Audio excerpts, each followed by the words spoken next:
নীল আকাশের বুক চিরে সম্প্রীতির রেশ ছড়িয়ে ডানা মেলে উড়ে দুটি পাখি।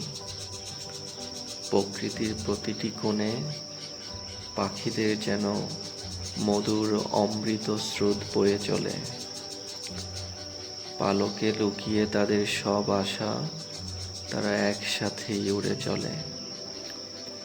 একই শাখায় বসে হাওয়ার মিষ্টি শিশে মেশে তারা ভালোবাসার গল্প বলে।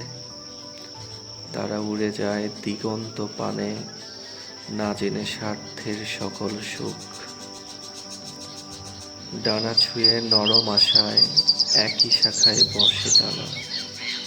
নীল আকাশের বুক চিরে ডানা মেলে উড়ে দুটি পাখি। একই গাছে সন্ধ্যা নামে তাদের। প্রেমের নরম রোদ ছুঁয়ে এসে প্রতিদিন এক নিঃশব্দ গল্প বানায় তারা।